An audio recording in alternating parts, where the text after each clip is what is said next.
आदर्श गाउँपालिका वडा नम्बर 1 मौवा नगरदह डोटीको हाम्रो दोबाज जाने बाटो मौवा मेललेक हुँदै यो दोबाज जाने बाटोको ठ्याक्कै सुकिलो माटीनिर चाहिँ जीव दुर्घटना हुँदा यहाँ 2-3 जनाको मृत्यु भइसकेको छ भने बाँकी घाइतेहरूलाई चाहिँ उद्धार गरेर पठाइसकेको छ। 2 जनाको लास यहाँ देखाइ परेको छ। दुःखद घटना छ हजुरको। अब घाइतेहरू चाहिँ सबैलाई उद्धार गरिसकेको अवस्था छ। सुरक्षाकर्मी सरहरू चाहिँ सबभन्दा पहिला आएर घाइतेहरूको चाहिँ सबैजना हामी मिलेर चाहिँ एकदम घाइतेहरूको चाहिँ एकदम सबैलाई माथि लगिसकेर चाहिँ अब लास निकाल्ने तयारीमा छौँ। अब गाडीको चाहिँ यो अवस्था छ भनेपछि हेर्नुहोस्, यस्तो छ ड्राइभर त्यो पहिल्यै लगिहाल्यो त्यस्तो अवस्था छ। गाडी धेरै लगभग छैन हजुर छैन।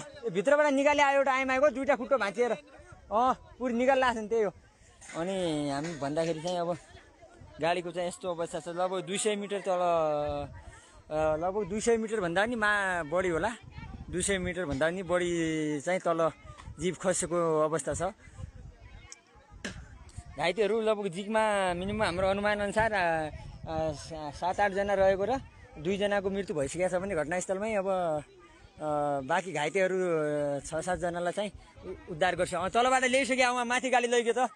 तलबाट माथि लग्यो उताबाट अहिले पारीबाट तलबाट हेरेर आउँ। तल केही छैन, तल एउटा सिलिन्डर छ त्यति हो, अरू सब भइसक्यो। अवस्था यस्तो छ, गम्भीर अवस्था छ हजुर। दुःखद खबर छ। जीव चाहिँ सेरेकार्की भन्नेको चाहिँ जीव भन्ने चाहिँ भइरहेछ। अब यो दिपाइलबाट आइरहेको थियो अरे, दिपाइलबाट हजुर त्यहाँबाट एकजना तल खसेको एकजना थियो, त्यसलाई उठाएर लग्यो। अरू छैन। एउटा आइमाईको गाडीभित्रै चाहिँ च्यापिएर 2टा खुट्टा पुरै यहाँदेखि तलदेखि गइसकेको थियो, उसलाई पनि लगिसक्यो। अनि त्यहाँ माथि ड्राइभर त्यही हो कि क्या हो, सबभन्दा फर्स्ट उद्धार भएको होला ड्राइभर त्यही हो क्या हो। त्यहाँ कालो कालो केटा त्यही दिन पट्टी सट्टी बाँधेर त्यसलाई सबभन्दा पहिला मैले ल्याएँ स्टेसनमा हालेँ। सबभन्दा फर्स्ट त्यसलाई गरेँ।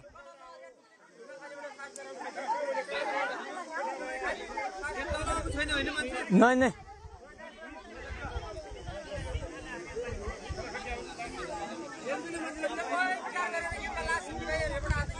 ल म हेर्छु। एकदमै दुःखद खबर छ हजुर। के गर्ने, यस्तो हो जिन्दगीको यात्रा। गाडी घोडाको थाहा हुँदैन, निधारमा के लेखिएको छ भन्ने कुराहरू। खै कुन मिस्टेकले चाहिँ गाडी झऱ्यो भन्ने कुरो थाहा भएन। भर्खर नै हो, लगभग समथिङ 1:05 चाहिँ यो घटना भएको रहेछ। लगभग 1 घन्टा पुग्न थालिसक्यो। घाइतेहरूलाई चाहिँ उद्धार गरिसकेको छ भने बाटो पनि एकदमै पुरै